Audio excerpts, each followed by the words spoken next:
todos, bienvenidos a esta ocasión en la que una vez más tenemos una conferencia o una conferenciante muy interesante que, siguiendo pues una de las que estamos presentando, historias de afirmación de España, ¿no?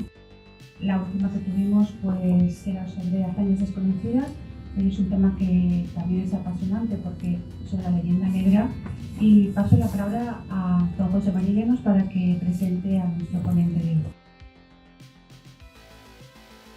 Buenas tardes, bienvenidos, muchas gracias, doctora Moya. Quiero agradecer al Foro Jurídico del Casino que me haya invitado a esta presentación, y tanto al Club de los Viernes como al Foro Vía Augusta, pues esta lucha, este esfuerzo de traer conferenciantes y temas tan interesantes que nos hacen recuperar un poco, yo creo que incluso la dignidad, y a veces poder respirar un poco de aire fresco, y sobre todo aprender y aprender aquello que nos habían hecho olvidar. En el día de hoy, la verdad es que el ofrecimiento que me han hecho, aparte de que soy un seguidor ya desde hace tiempo de Iván Vélez, el ofrecimiento se me ha hecho porque Iván es candidato al Congreso, candidato número 1 al Congreso por Cuenca, del partido en el que yo también me encuentro, que es Vox, que defiende, como la mayoría de ustedes saben, pues estos valores. Iván es una persona de sobras conocida. Iván es de profesión, es un reconocido arquitecto, pero quizá en el día de hoy, ya durante unos años, ha destacado pues, por otras cuestiones que de alguna manera son su contribución más extensa, de una forma más espacial, a lo que es nuestra sociedad, a lo que es nuestra ciudadanía. Y ya lleva muchos años participando y siendo miembro, en concreto es director de la Fundación de NAES para la Defensa de la Nación Española, y es un magnífico, como les decía, y reconocido escritor de obras importantes, entre otras.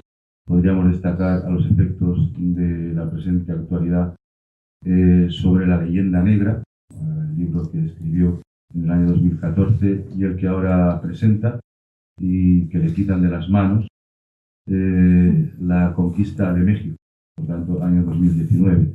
Yo creo que es un orgullo para todos nosotros poder escuchar esta tarde de Semana Santa, esta tarde de ruidos políticos, de campañas electorales.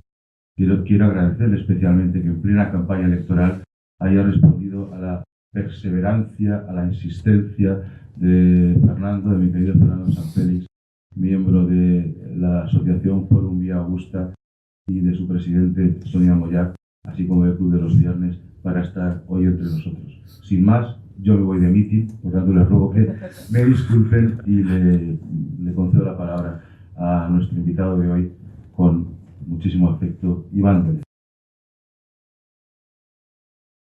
Bueno, pues eso se oye, ¿no? Bueno, pues nada, lo primero agradecer la invitación. Yo literalmente no me podía negar. Entiéndase en los dos sentidos de la expresión, ¿no? Ya hablando más en serio, yo encantado yo creo que es la primera vez que hablo en Valencia. Hablo en público, que yo hice una obra en Alboraya hace ya unos años. Bueno, me dedicaba yo a la ingeniería subterránea antes del cataclismo económico que llegó en el 2010, pero nunca había intervenido en nada, bueno, no dejando las circunstancias, ¿no? Así que bueno, estoy encantado de debutar en esta plaza tan importante como tal. Y entonces, bueno, pues lo que se me pide es hablar de un tema que tiene mucha actualidad bibliográfica, digamos, es decir, que este libro salió en el 14, pero luego vino el boom con el libro de Elvira Roca y ha revitalizado el ya de por sí tema importante de la leyenda negra, que yo creo que además es un tema que no se queda únicamente en unos salones muy recogidos, con un aire un poco viciado académicamente hablando, sino que entendemos que tiene unas repercusiones políticas en nuestro día a día mucho más importantes de lo que pudiera parecer. Es decir, que esto no es un tema únicamente orientado o un problema que se ciña, ya digo, a grupos muy concretos, sino que tiene, como veremos, creo, pues una incidencia en la vida política actual enorme. Ahora mismo estamos en un proceso electoral, no voy a hacer ni voy a pedir votos ni voy a hacer mitin, pero yo creo que todos somos conscientes de que estamos ante un trance de la vida nacional española importante, porque de salir una opción u otras, pues la unidad de la nación española entendemos que puede verse, como ya se ha visto, amenazada, por no hablar pues de su identidad. El propio modelo de Estado pues se está cuestionando, y se está cuestionando, quiero hablar por ejemplo de la opción federal que tan de moda está, sobre una plantilla delimitada, digamos, por el bisturí de la cultura, y son unas culturas, las españolas, pues en gran medida prefabricadas, fabricadas. Yo ahora mismo veníamos por las calles, ahí está el insigne pintor Jesús conmigo, mi paisano, y estamos viendo cómo la toponimia está siendo sustituida de una manera nada inocente, y eso pues tiene unos objetivos clarísimos, salvo que el nivel de estupidez ambiental sea tal que la gente no lo perciba. Hay una clara orientación, una clara intención, por decirlo de otro modo más concreto, de hacer una sustitución idiomática, y esto pues no es una cuestión tampoco pues que ataña simplemente a los lingüistas o filólogos. Esto tiene una incidencia en la vida real y se buscan unos objetivos concretos. En el caso que nos ocupa, pues sería incluir a Valencia en el pancatalanismo, y es un fenómeno pues antiguo, en el cual se mezclan una serie de factores políticos, económicos, incluso clericales, hay que decirlo claramente en España. Detrás de esta reconfiguración de nuestro territorio pues existen todos estos factores y nada es inocente. Y en ese sentido, en la idea esta que podemos definir como intento de balcanización de la nación española, tiene mucha importancia los argumentos propios de la leyenda negra, ¿no? Que yo, y si a mí me ha visto por ahí, pues tengo que repetirme porque no tengo mejores tesis y mejores ejemplos, que yo, para ilustrar la metodología negro-legendaria, yo siempre lo hago recurriendo a la idea del prisma, el prisma este que en el colegio nos enseñaban que dividía la luz, ¿no? Entonces, y sería un prisma que, interpuesto entre el observador y los hechos históricos o la documentación histórica, arrojaría el siguiente resultado. Además, me parece que en el libro se habla de glorias españolas, todavía se habla hasta hace poco, no sé si habla. Es decir, las glorias españolas, y que nos perdonen, o se sigue hablando, ¿verdad? Mejor. Quiero decir, las glorias españolas habría que nublarlas, habría que anularlas. Ese sería el efecto de ese prisma negro-legendario interpuesto entre el pasado y nosotros, entre los hechos del pasado y nosotros, mientras que los defectos, que como toda sociedad política histórica, de recorrido histórico tendría España, pues se verían ampliados. Es decir, es un efecto pues como los espejos del callejón del gato, un efecto deformador completo. Leyenda negra ahora, y sobre todo a partir de este boom literario o libresco, pues tiene mucha presencia. Más o menos todo el mundo ha oído hablar de ella. Y el rótulo leyenda negra, que es un poco el origen de este libro, de esta investigación que yo hice en su momento, a principios de la década de los 10, ya casi acabándola, pues es un rótulo que tiene antigüedad.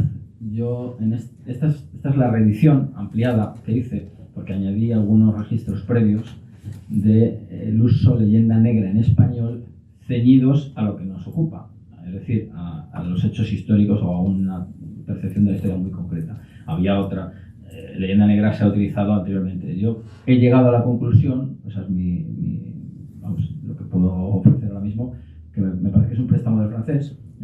Yo tengo un registro vinculado a Napoleón, y la leyenda negra pues tiene mucho que ver pues con grandes figuras históricas, en el sentido que nos ocupa, insisto, ¿no? Con el hecho con esa realidad que se llama imperio, que es una realidad muy polémica y muy mal vista y muy mal encajada, sobre todo cuando se carece de una filosofía de la historia potente.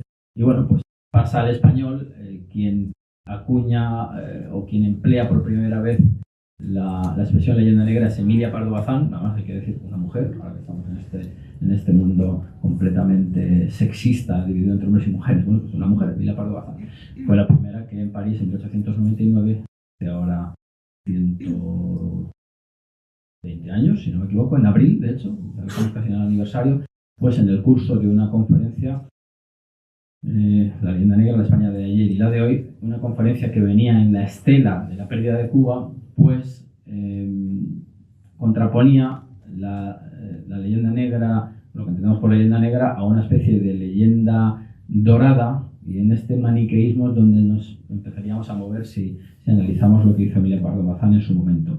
Ella es quien lanza esta expresión. Yo digo, además, que es un préstamo francés, porque como bien saben, Emilia Pardo Bazán, pues la marquesa de Pardo Bazán, por cierto, pues estuvo educada en ambientes afrancesados muy propios de la España del XIX. En la España del XIX, en la cual se escriben lo que se ha llamado los relatos nacionales políticos, al hilo del surgimiento de las naciones políticas. Tengo que decir que cuando digo naciones políticas, y en el caso que nos ocupa España, no estoy diciendo que antes de 1812 pues no existiera España, pero lo que se produce es una transformación de una nación histórica en una nación política. Yo les recomiendo también, y este libro es hijo de aquel, ahora mismo se acaba de reeditar el España frente a Europa, es una obra de Gustavo Bueno. Yo me reconozco deudor de su filosofía y es lo que yo he tratado de emplear, la caja de herramientas o el sistema, por mejor decir, que ofreció Bueno en aquel libro, España frente a Europa. En ese libro se hace una distinción entre imperios, una clasificación. Y esto es muy importante porque la palabra imperio crea, no digamos imperialismo, crea un enorme rechazo en quien la escucha.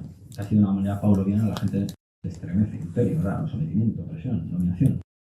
Sí, pero no hay forma de entender la historia si no es empleando estructuras imperiales o categorías imperiales o escalas imperiales. Es decir, si uno va intentando seguir una secuencia histórica más o menos de ámbito global, o todo lo global que ha podido ser en cada momento, pues tendríamos el imperio alejandrino frente al persa, tendríamos el imperio romano frente, pues, por ejemplo, a Cartago, por ejemplo, y tendríamos posteriormente el que nace en la península ibérica, en estos pocos norteños, Covadonga y otros. Ahora, por cierto, que está muy de moda. Quiero decir, ahora que se ha lanzado la idea, se ha vuelto a utilizar la palabra reconquista, pues hemos visto rápidamente las reacciones, ¿verdad? Es un caso verdaderamente asombroso y que también es inasumible en determinados contextos. Bueno, pues el imperio español sería otro, el imperio inglés sería otro, y bueno, pues la historia, el imperio norteamericano actual sería otro, el imperialismo chino, al menos comercial, que estamos viendo, pues sería otro, y es la única forma que creemos que puede explicar la realidad. No podemos pensar que la realidad es una especie de mosaico en el cual pues pesa igual las tribus subsaharianas que la URSS, por ejemplo, ¿no? El imperio generador soviético. Y ya digo, ya acabo de desvelar una de las posibilidades que ofreció Bueno en esa clasificación de la España frente a Europa. Bueno, distinguía entre imperios generadores e imperios depredadores. ¿Cuál sería la diferencia? A grandes rasgos, una diferencia que además no, o sea, quiero decir, estas etiquetas o esta caracterización de los imperios, pues no sería constante. A ver, en todos los imperios atravesarían diversas fases, depredadoras y generadoras, pero digamos que siempre hay un balance general. En el caso del Imperio Español, hay que decir que la idea católica que maneja al menos tiene dos sentidos. Uno sería la implantación del catolicismo frente a los herejes mahometanos que habrían llegado a la península, pero si nos damos cuenta, lo que se ha llamado reconquista no es una restauración del reino visigodo, sino que hay una reconfiguración de los objetivos. E inmediatamente se desbordan, se va más allá de las columnas de Hércules, se va al Nuevo Mundo, y ahora que estamos en un contexto jurídico, y hay que decirlo, donde lo que se produce, y esto es fundamental, es la replicación, la implantación de las instituciones hispanas. Vamos a dejarlo en hispanas. Podemos decir más castellanas probablemente porque Castilla era casi todo. Claro, también con el sistema autonómico pues se ha degenerado tanto la cuestión, pues que creemos que La Rioja no era Castilla o Galicia, pero bueno, claro, pues nada, que vayan a los libros y vean si las Vascongadas eran o no eran Castilla o Andalucía, etcétera. Es decir, que la península ibérica o España, la España histórica, pues era en gran medida castellana, y en Castilla, al menos desde Brañosera, pues funcionó una institución muy importante que es la del cabildo o el ayuntamiento, el consejo, el ayuntamiento, por decirlo claro, vamos con una palabra más actual, ¿no? Y entonces lo que se hace en el Nuevo Mundo, esto es fundamental, es, ya digo, después de haber desbordado lo que fue el reino visigótico y tratar de coger al turco por la espalda, es decir, dar la vuelta a la esfera, teniendo precisamente la teoría de la esfera como algo que se maneja con solvencia, intentar envolver de algún modo a los turcos o al musulmán, digamos, y pues llegar a un catolicismo universal. Una idea límite imposible, pero que es la que, como todos los imperios, pues necesitan de ella para seguir avanzando. Bien, ¿no? Entonces, ¿qué ocurre en América? Por ir muy rápidamente, y ahora entraremos en otros detalles y iremos moviéndonos en todo este lío de la leyenda negra, porque claro, tiene muchísimos hilos. De hecho, el título sobre la leyenda negra ya denota pues, que hay muchos temas negro-legendarios, que es como yo quería publicarlo, pero el editor dijo que Cuestiones Negro-Legendarias era un título invendible, y por lo tanto pues, hubo que ponerle este. ¿Qué ocurre en el Nuevo Mundo? Pues en el Nuevo Mundo lo que ocurre, por ejemplo, en este libro se describe un capítulo, está específicamente dedicado a ello, la fundación de nuevos asentamientos que, digamos, son una mímesis de lo que ocurre en Castilla, o en la península, por decirlo así claramente. El cabildo de la Villa Rica de Veracruz es una especie de Brañosera. Brañosera es un municipio, me parece que leonés, si no estoy equivocado, del siglo VIII, y lo que habría hecho Cortés y sus compañeros es pues, instaurar una Brañosera en el Nuevo Mundo, una nueva Brañosera. De hecho, además, para que se vea la claridad con la cual se duplica o se recrea en el Nuevo Mundo lo que había en el Viejo, por cierto, con unos intereses de hacer tabla rasa en muchos aspectos, es decir, intentando que allí se acabe con la corrupción de este Nuevo Mundo, intentando que los religiosos sean más religiosos que los que ya se han corrompido en la vieja Europa, hasta el punto de que en el 18 hay un jesuita que llega a elucubrar o a lanzar la idea de que ante la decadencia de Europa lo más lógico es que el Papa se trasladara a la Nueva España, que es donde quería ir a parar. Es decir, ¿hasta qué punto las instituciones peninsulares se recrean en América? Bueno, pues la prueba más evidente es que la primera isla se llama La Española, lo digo también para aquellos que todavía manejan esta idea, pues yo no sé cómo llamarla, paranoide, de que España no ha existido. Claro, o sea, si no existe, ¿cómo puede existir la isla de La Española, ¿no? Y si no existe, ¿cómo puede entonces Hernán Cortés convertirse en una especie de visionario del siglo XVI llamándole Nueva España? Claro, si no hay vieja, no puede haber nueva. Bueno, yo creo que se entiende perfectamente. ¿Y qué se produce en la Nueva España? Pues inmediatamente, no vamos a entrar en la conquista, que sería otro cantar, a lo mejor hay que volver a Valencia a conquistar la Nueva España. Bueno, lo que se produce allí es también una recreación de lo que ya se había hecho, digamos, en el laboratorio político, religioso y bélico de la península. El éxito de Hernán Cortés y sus compañeros no está en fundar un cabildo, que ya es importante, y de hecho se conserva la carta de los vecinos a sus procuradores. Es decir, es una estructura que perfectamente podríamos cambiarla de continente. Es decir, hay unos representantes públicos y un procomún de todos, dicen incluso en las cartas, esto para los juristas que hay en la sala pues les encantará, ¿no? Procomún de todos, pues se piden una serie se hace una serie de peticiones a ¿quién? A la corona. Bueno, pues toda esa complejidad del Nuevo Mundo es, ya digo, pues lo mismo que existía en el Antiguo. Pero es que incluso en la penetración de Cortés y los suyos hacia el interior del Valle de México, del Anahuac, lo que se hace es volver a utilizar la metodología de la Reconquista. En una tierra como esta en la que estuvo el Cid, pues todos sabemos que las alianzas con o sea, quiere decir que no había dos bloques, cristiano y musulmán, completamente homogéneos, sino que había unas facciones, los famosos reinos de taifas que ahora se utilizan tanto para hablar de nuestras autonomías, y es ahí donde los cristianos, los españoles cristianos o los hispanos españoles cristianos, van estableciendo una serie de alianzas y al final determina todo ese proceso la recuperación, así en esos términos se ha hablado históricamente, aunque moleste tanto a alguna prensa, de un territorio que estaba en manos de infieles. ¿Qué hacen los españoles cuando llegan allí? Pues los templos, a las pirámides les llaman mezquitas, a la serpiente emplumada de Quetzalcóatl le llaman dragón, es decir, y cuando Cortés sube a una de las pirámides, dice, aquí sin duda tiene su silla el demonio.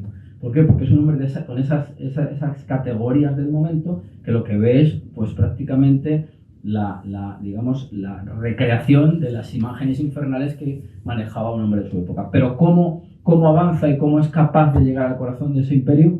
Pues estableciendo alianzas, descargando de una tributación más pesada a esa serie de naciones étnicas y sujetándolas a la corona de Carlos I, luego convertido, por cierto, en emperador. ¿Y cómo acaba todo aquello? Pues con la conversión de toda aquella realidad, de aquel mosaico, en un virreinato, es decir, una reedición. Quiero decir que hay una expresión que a mí no recuerdo bien, pero el virrey era una especie de cuerpo duplicado del rey en otras tierras. Y bueno, pues, esta es la metodología de un imperio que entendemos generador por otra razón, para aclararla desde el principio. Y esto además cambia y transforma enormemente la visión que se puede tener de los procesos más que de independencia, de configuración de naciones soberanas americanas, ¿eh? Porque claro, luego retrospectivamente se habla de independencia. Bueno, claro, es que esa dependencia es muy sui generis, porque lo que hay antes de la quiebra del Imperio Español, de lo que se ha entendido como decadencia o como ocaso, lo que hay es ya unas élites criollas y urbanas homologables a las de las ciudades españolas. Y además esto Fray Servando Teresa de Mier, que es uno de los ideólogos de la independencia mexicana, da testimonio de ello, cuando él, precisamente por ser levantisco o revoltoso, como se decía en la época, es traído a España, se sorprende mucho al ver que Madrid es prácticamente un villorrio, ¿no? Comparado con el México a través del cual pasaba la mercancía, pues, por ejemplo, proveniente del galeón de Manila. ¿Por qué decimos que el imperio español es imperio generador? Y aquí me atengo a las tesis de Bueno. Pues porque cuando los españoles llegan a ese nuevo mundo, y estoy utilizando la palabra nuevo mundo con toda la intención, lo que ven es una serie de instituciones.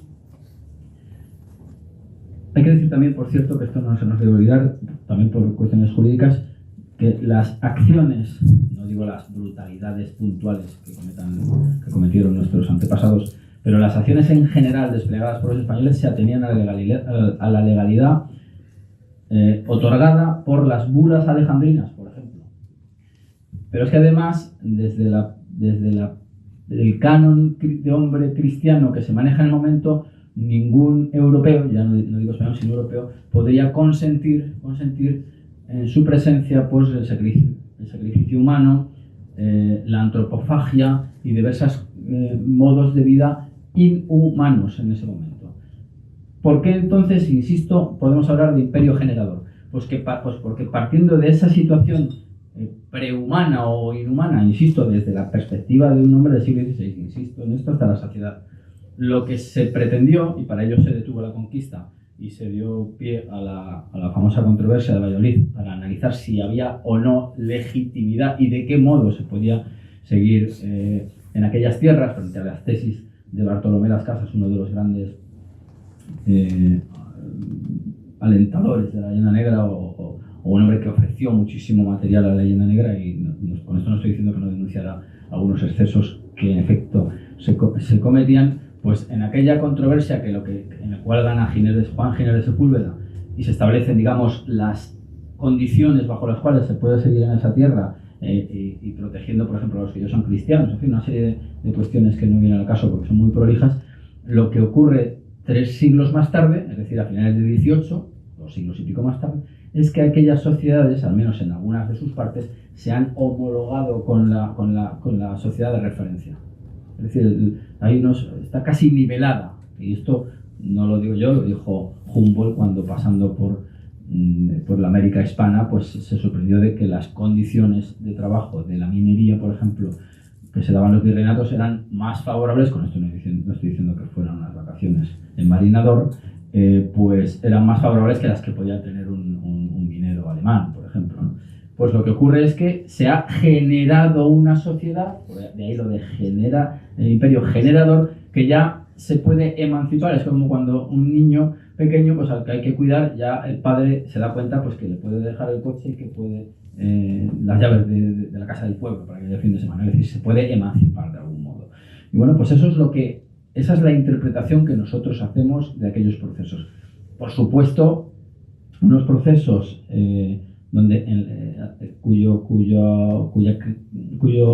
resultado es la cristalización de una serie de sociedades políticas homologables, insisto, con la península, homologables incluso hasta en sus métodos y en sus formas, es decir, las juntas patrióticas que se constituyen cuando entra Napoleón en España, entendido desde la perspectiva religiosa como una suerte de anticristo, pues son muy parecidas, y las expresiones que ellos hacen son muy parecidas tanto a un lado del Atlántico como a otro. Si uno coge las declaraciones yo aquí tengo alguna puesta, me parece que de Guayaquil, y las compara con las que se dan en ciudades españolas, en Oviedo, por ejemplo, pues ve más o menos las mismas categorías jurídicas. Ahí se está apelando continuamente, insisto, con esto no estoy diciendo que no hubiera también intereses espurios, intereses nada elevados, intereses egoístas, pero ahí se está apelando a un mecanismo que explica muy bien cómo pudo mantenerse aquella sociedad durante ese tiempo.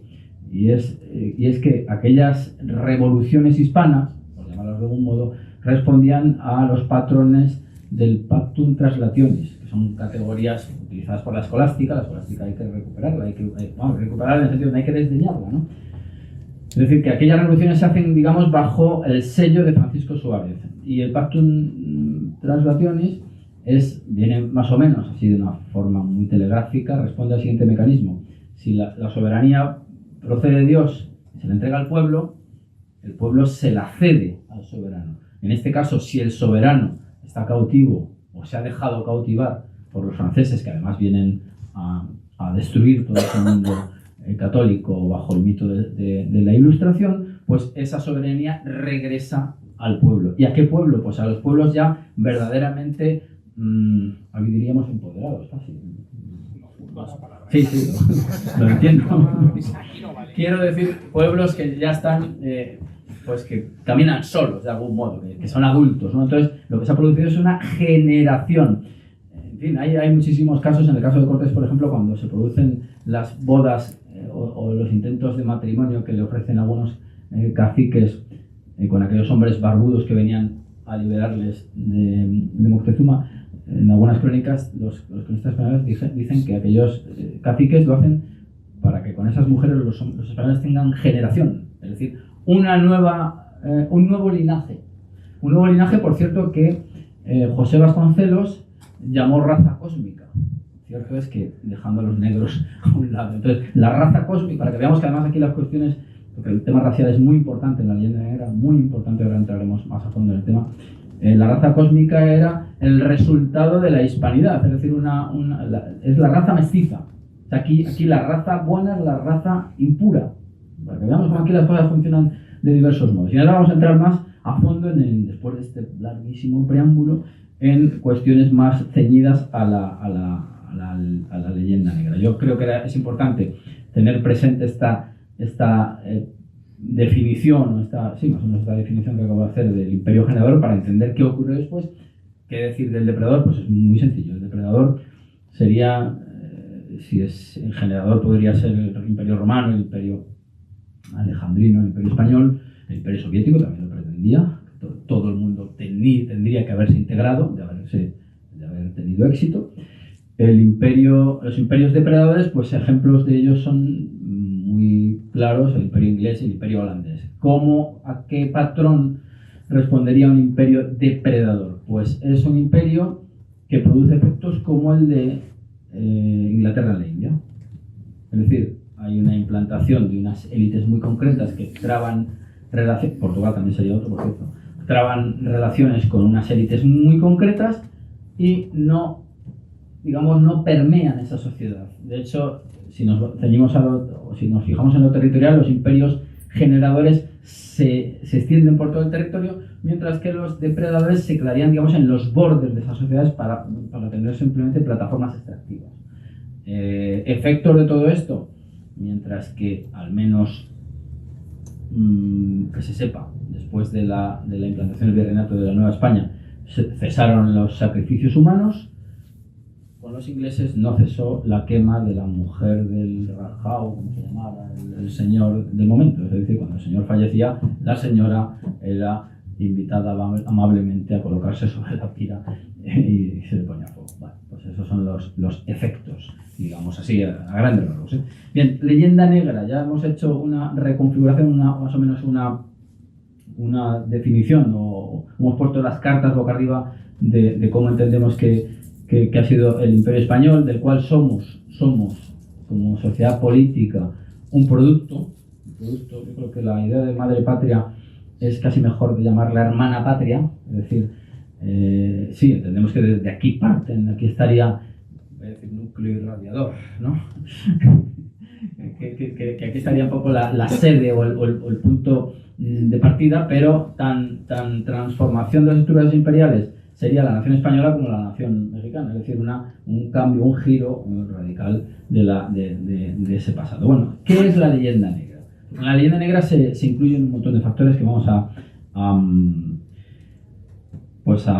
exponer rápidamente. Yo voy a leer la definición que hizo Julián Juderías. Hemos dicho que Emilia Pardo Bazán es quien establece esta distinción, leyenda negra, leyenda dorada, en Francia, en 1899, y años más tarde quien sistematiza la idea de leyenda negra es Julián Juderías, que además muerto prematuramente por esa gripe que llamaron española, y ya se ve hasta que las enfermedades tienen un toque español cuando conviene, cuando no. Y era un hombre pues políglota que había viajado por Europa, que había tenido muy en cuenta también la propaganda negativa relativa a Rusia. Hay que decir que Rusia y España tienen muchas veces paralelismo, muy curioso, y quizá el hecho de que el Quijote allí tenga tanto predicamento puede dar una pista, ¿no?, de que hay algunas semejanzas. Y este señor pues se ocupó de cuestiones sociales, pues, de la prostitución, de los menores, en fin, la trata de blancas, un montón de cuestiones sociales, en esta especie de higienismo de la época, pero se ocupó también de la imagen de las naciones, la de Rusia y en este caso la de España. Su definición es muy completa y además creo que toca todas las teclas que constituyen la leyenda negra. Vamos a ir rápidamente a ella.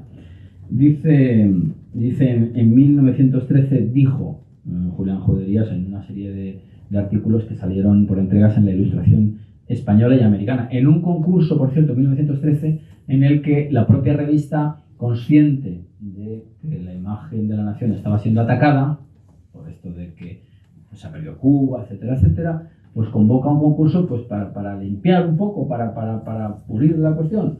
Y entonces dice don Julián, lo dijo: por leyenda negra entendemos el ambiente creado por los fantásticos relatos, fantásticos, ¿no?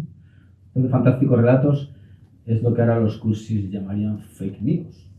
Y eso es una tontería, hay que decir. Yo he hallado en documentaciones del siglo XVII falsas nuevas mentirosas, bulos, es decir, no puedo decir fake news, no somos tan paletos, por favor.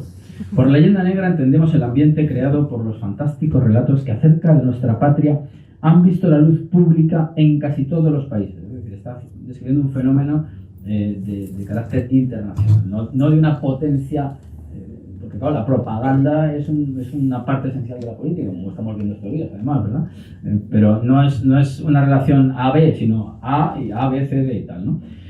En casi todos los países las descripciones grotescas que se han, es decir, formadas, lo que hablábamos antes del prisma, que se han hecho siempre con el carácter de los españoles como individuos y como colectividad, es decir, la leyenda negra es extensiva, es decir, no sé, aunque haya personajes negro legendarios, es decir, por ejemplo, en México el personaje oscuro es Hernán Cortés, pero claro, ¿por qué? Porque digamos que en él, digamos, sobre él gravitan todos los temas negro legendarios, pero bueno, la leyenda negra nos afectaría a todos los españoles, todos, digamos, pues violentos, fanáticos, codiciosos, lujuriosos, todo ese tipo de cosas, ¿no? Con carácter de los españoles como individuos y como colectividad, la negación o por lo menos la ignorancia sistemática, los adjetivos son muy precisos los que da Juderías, sistemática, es decir, no es una cuestión de un fogonazo, sino uno tras otro, ¿verdad?, de cuanto nos es favorable y honroso en las diversas manifestaciones de la cultura y del arte, las acusaciones que en todo tiempo se han lanzado contra España, la persistencia del tiempo, ya decía yo, fundándose para ello en hechos exagerados, mal interpretados o falsos en su totalidad, y finalmente la afirmación contenida en libros al parecer respetables y verídicos y muchas veces reproducida, comentada y ampliada en la prensa extranjera, de que nuestra patria constituye desde el punto de vista de la tolerancia, de la cultura y del progreso político una excepción lamentable dentro del grupo de las naciones europeas. Esto parece estar escrito antes de ayer. Esta es una acusación. Cuando se lanzó la famosa palabrita hace un par de años, Francoland, es decir, un país completamente condenado a no salir de su propio fanatismo y de ciertas limitaciones, bueno, pues esto 100 años antes es prácticamente la misma acusación. Es decir, que 106 años después de que este señor lo escriba, nos damos cuenta que sigue teniendo razón, que hay un sistematismo, ¿verdad? En una palabra, entendemos por leyenda negra la leyenda de la España inquisitorial, aquí estarían ya todos los tópicos negrolegendarios, ignorante, fanática, incapaz de figurar entre los pueblos cultos, lo mismo ahora que antes. Esto es asombroso, ¿verdad? Porque, claro, si resulta que gran parte de las lenguas indígenas tuvieron gramáticas antes que algunos idiomas europeos, ¿dónde está entonces aquí la ignorancia? Es que es una cosa verdaderamente inadmisible por completo, ¿no? Pero bueno, la gente se lo traga, ¿no? Lo de pueblos cultos, pero bueno, ¿es que acaso España no ha tenido un renacimiento? No sé, es que acaso España no tuvo la escuela de traductores de Toledo. En fin, los ejemplos son infinitos, ¿no? Lo mismo que ahora antes, dispuesta siempre a las represiones violentas, por darle un toque de actualidad. Toda la propaganda nazi juega con la idea de una España que es violenta por naturaleza, opuesta al diálogo. Esta es la trampa propagandística. En Cataluña hay muchísimo gremio publicista, y que se han dado cuenta de que ellos son los del diálogo y el derecho a decidir, y nosotros seríamos los de los 1000 heridos, aquellos que por lo visto hubo, que luego se curaron milagrosamente en unos minutos, ¿no? Bueno, dispuesta siempre a las represiones violentas, insisto, acabamos de ver hace muy poquito tiempo, enemiga del progreso y de las innovaciones, o en otros términos, la leyenda que, habiendo empezado a difundirse en el siglo XVI a raíz de la Reforma, y esto es fundamental, la Reforma luterana, porque claro, bueno, ahora entraremos en ello, no ha dejado de utilizarse en contra nuestra desde entonces, y más especialmente en momentos críticos de nuestra vida nacional. Bueno, pues en esta definición yo creo que el libro responde, digamos, a todos estos aspectos, o trata de hacerlo. El tema de la Reforma es esencial porque, claro, si nos damos cuenta, en la época del rey Carlos se produce el gran cisma religioso que tenía además aparejados otros aspectos fundamentales. Uno de ellos, y no menor, pero que se olvida porque la gente tiene mucho pudor, claro, está el mito de Europa, que Europa es de lo más, ¿no? Sobre todo para los orteguianos, España es el problema, Europa la solución. Nosotros decimos lo contrario. Europa es el problema, España la solución. Más o menos, ¿no?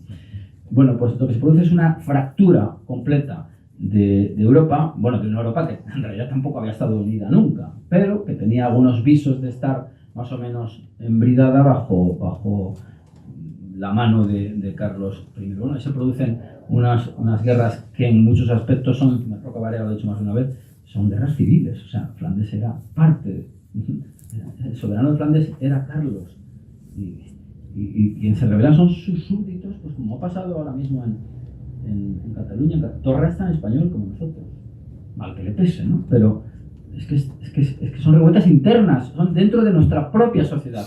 Pero es que ahí además actuaron otros componentes, por supuesto, el componente catalizador que exacerbó a la gente pues con la reforma religiosa, pero también, y esto no debe olvidarse, el componente racista. El componente racista es fundamental en la leyenda negra.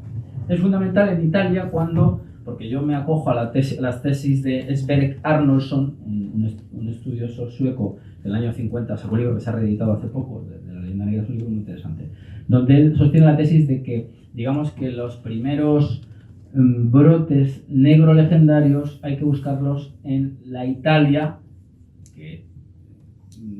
cuyos territorios en gran medida pertenecían a la corona española. No lo olvidemos, la primera embajada existente es esa que tiene además, algunos han dicho que por un escudo franquista, ¿no? De los reyes católicos, ¿no? Como acabo, pues todo vale, ¿no? Sí. Pero bueno, en fin, eran franquistas del siglo XV, fíjate si la cosa viene ya de lejos. Pero Pero ¿qué ocurre en Italia? Pues que en Italia lo que hay es una presencia importante de soldados españoles. El soldado es un hombre pues, con una vida un poco desordenada a veces, causa diversos ya digo. Y allí lo que hay es son unas primeras acusaciones a los españoles pues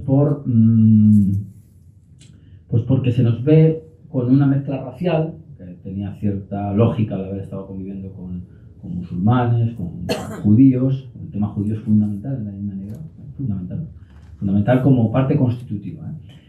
Y luego además, precisamente por esa convivencia entre no tres culturas, que eso es un anacronismo, sino tres religiones, judíos, cristianos y musulmanes, pues aunque allí llegaban cristianos, no convence. ¿Hasta qué punto son verdaderos cristianos? Bueno, pues ahí hay un componente racista inequívoco. Hay que decir, como no quiero ofender a nadie, claro, en Valencia, incluso pues se hablaba de las prostitutas valencianas, se hablaba o sea, el español se convertía casi en un insulto. ¿En qué otros sitios se utiliza ahora la palabra español como insulto? Está claro, ¿no? Tengo que decirlo. Todos lo sabemos. Es decir, en los primeros aspectos negrolegendarios saldrían, si nos acogemos a las tesis de Arnoldson, de Italia, con una especie de percepción del español como un tipo un poco impuro, que engañan, que bajo las apariencias de los españoles está pues una fe poco clara. Bueno, pues esos serían unos componentes que están ahí y que luego, es curioso, pues algunos persisten, algunos de esos aspectos persisten y van saltando precisamente a todos aquellos focos donde el imperio pues se la está jugando.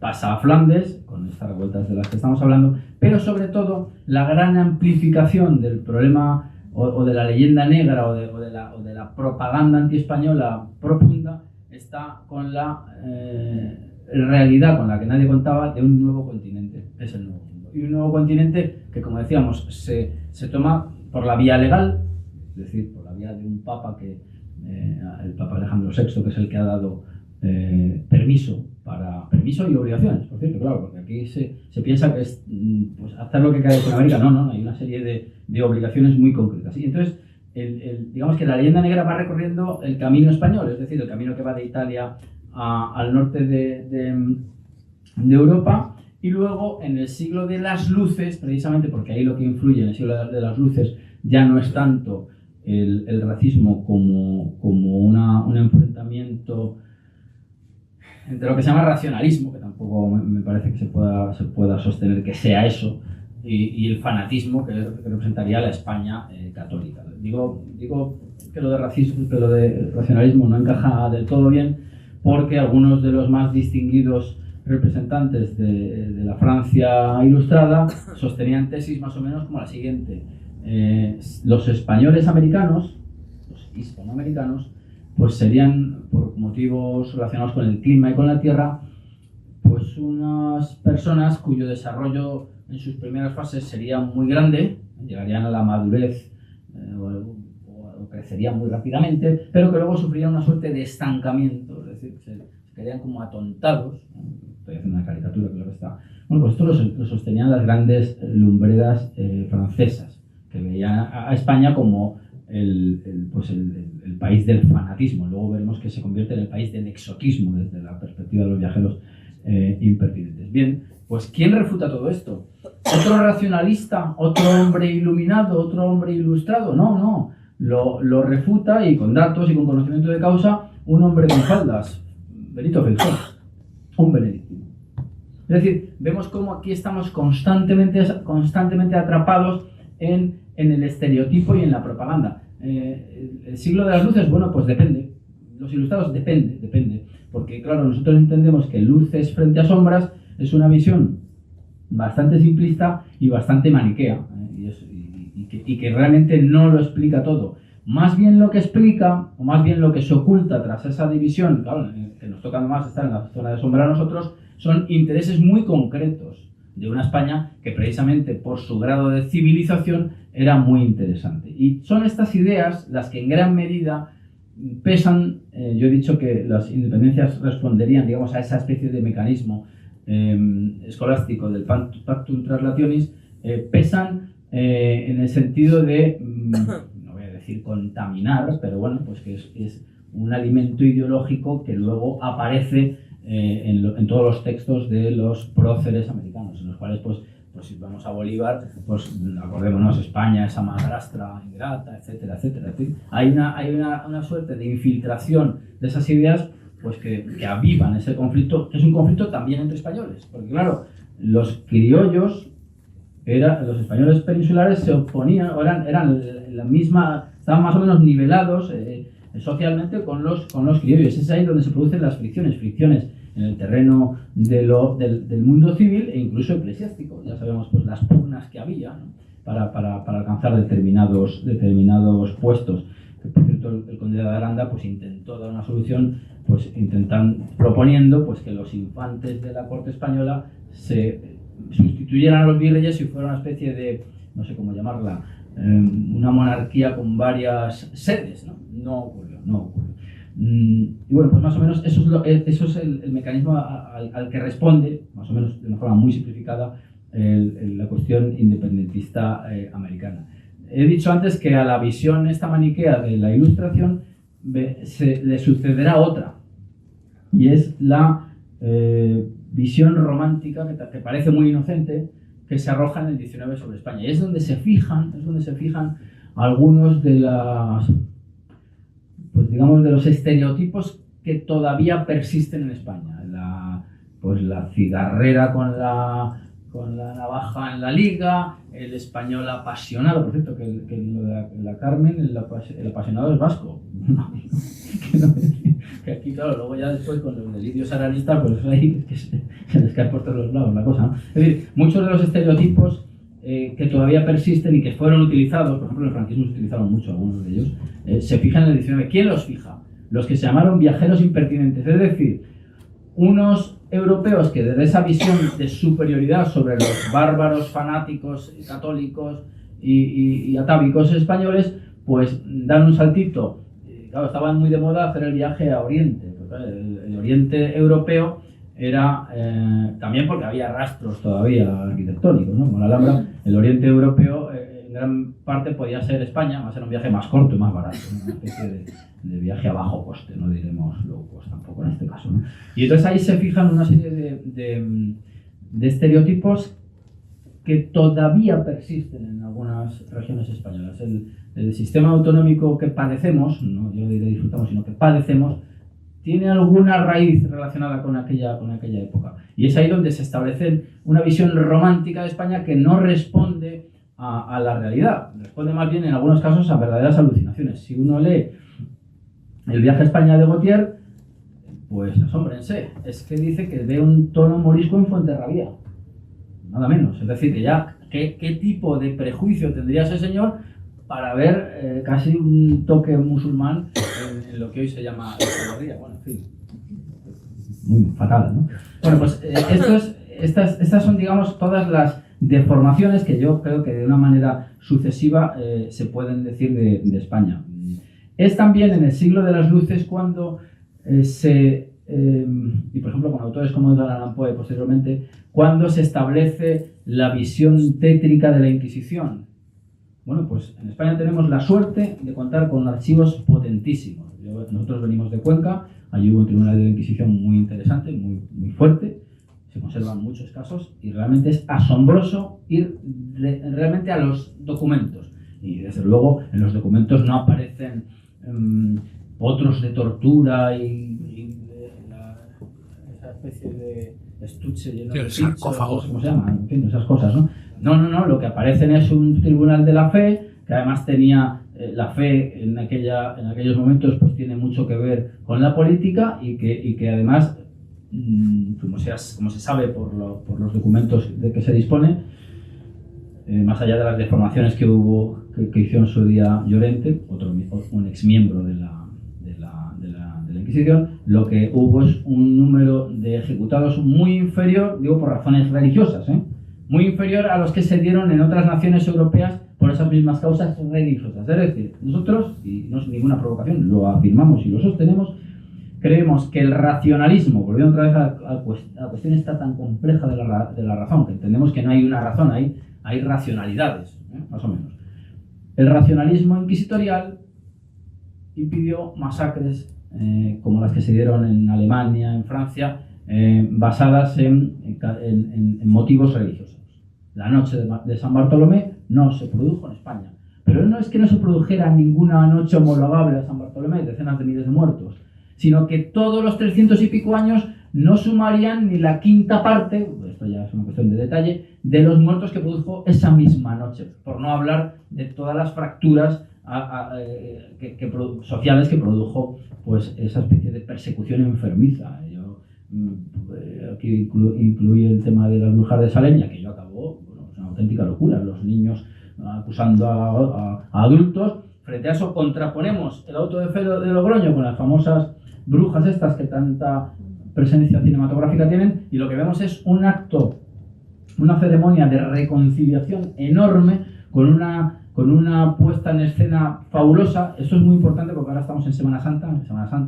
La Semana Santa es un producto de la Contrarreforma. La Semana Santa tiene un aspecto didáctico. La borriquilla que ayer iba por las calles de Cuenca tiene que parecer que anda como un animal, aunque sea una estatua quieta, estática. Bueno, pues estos son productos o efectos de la estructura católica de nuestra nación, históricamente hablando. La cuestión es de fe, que cada uno se las administre como quiera, pero insisto, la Inquisición, por muy provocador que esto pueda parecer, pues cohesionó más que dividió, y no hay más que ver que personas y linajes muy distinguidos, Lope, por ejemplo, pues eran familiares de la Inquisición, es decir, una especie de personas vinculadas a esa institución, como pudiera ser pues gentes que están aquí, me imagino que reunidas bajo los viernes o lo que sea, ¿no? Es decir, que en absoluto era un mundo absolutamente oscurantista, tétrico y lúgubre, sino otra cosa muy diferente. ¿Quiere esto decir? Yo siempre hago la aclaración, que la Inquisición no cometiera injusticias, que no estableciera cierta presión ideológica o ciertos límites ideológicos. No, claro, si somos todos muy adultos. ¿Acaso no estamos viendo estos días la censura funcionando a pleno pulmón?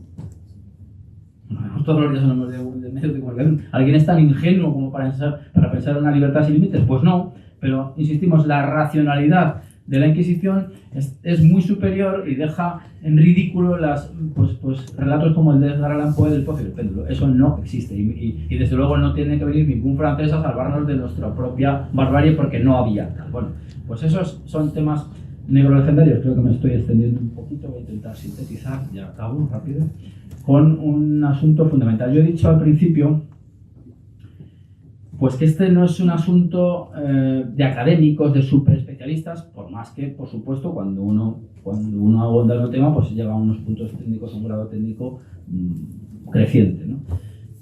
Yo creo que la leyenda negra, por lo que tiene de invitación a la hispanofobia y al autoodio, tiene hoy, al menos, me parece a mí, 3 vías de desarrollo fundamentales, graves y con efectos en nuestra vida real, en nuestra vida futura política. Uno de ellos, puesto que nosotros somos España y pertenecemos a una de las partes formales de la humanidad, que es la hispanidad, es el del indigenismo. Lo estamos viendo además con una campaña iconoclasta enorme de derribo de estatuas, de borrado de... Bueno, las cosas que dijo el otro día Andrés Manuel López Obrador sobre Hernán Cortés. Estamos viendo que el indigenismo tiene una potencia creciente.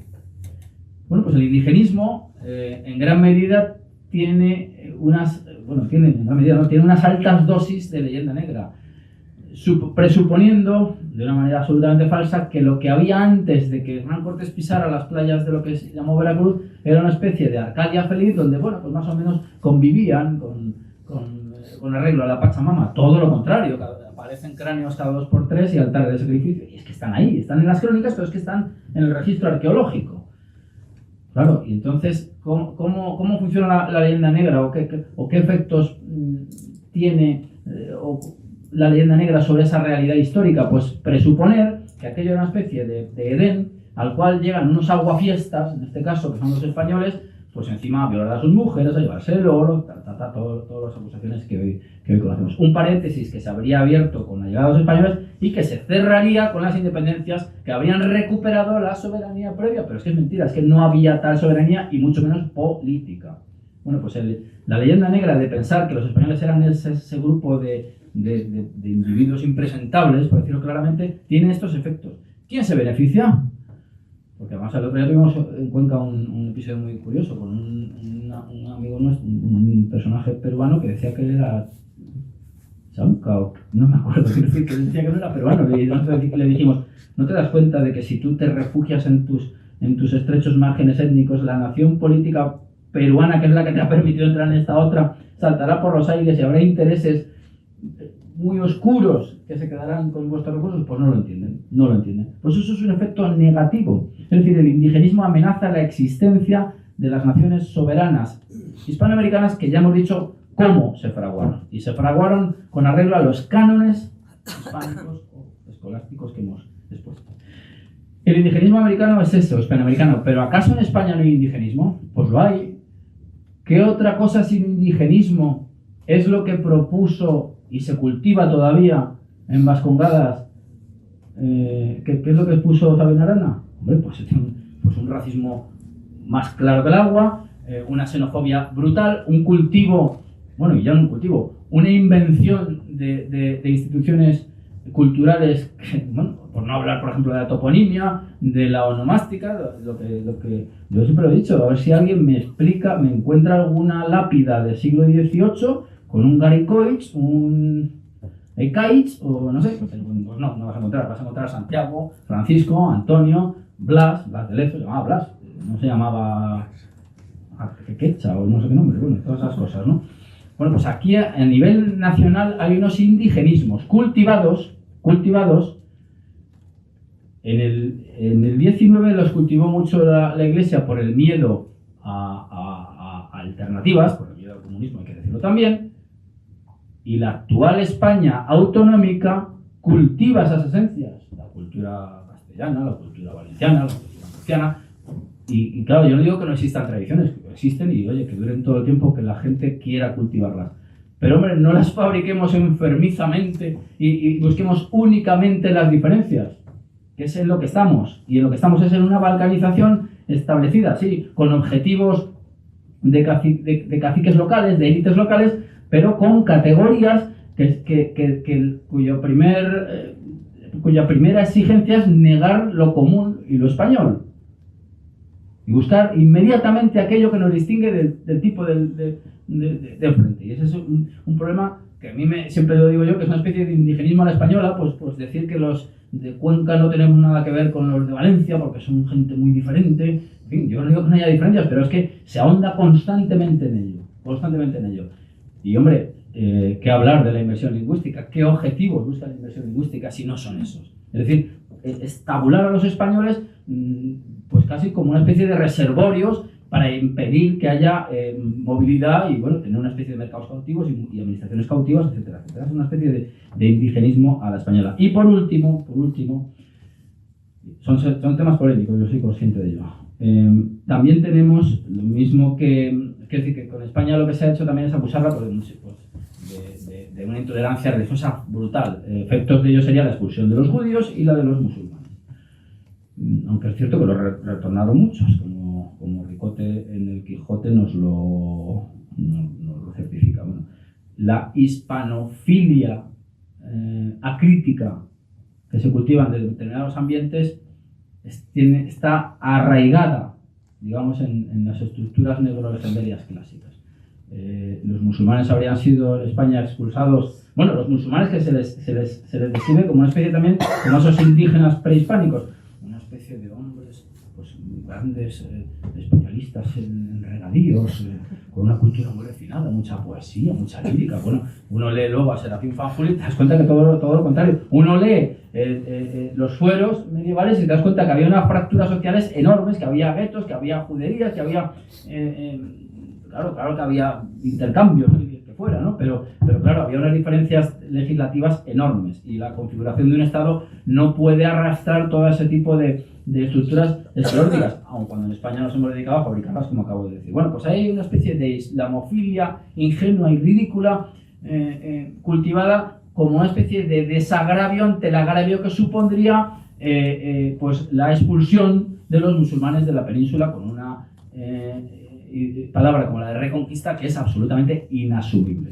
Bueno, yo creo que al menos estos efectos están siendo visibles en la actualidad y me parece que desde luego yo agradezco enormemente que haya interés literario, si se quiere, en este tema, pero les pediría que reflexionaran al respecto de la incidencia en nuestro presente de este tipo de ideología que no viene a poner en cuestión si vinieron 3 galeones más de plata o menos. Así que bueno, con esta invitación al debate, les agradezco la atención prestada y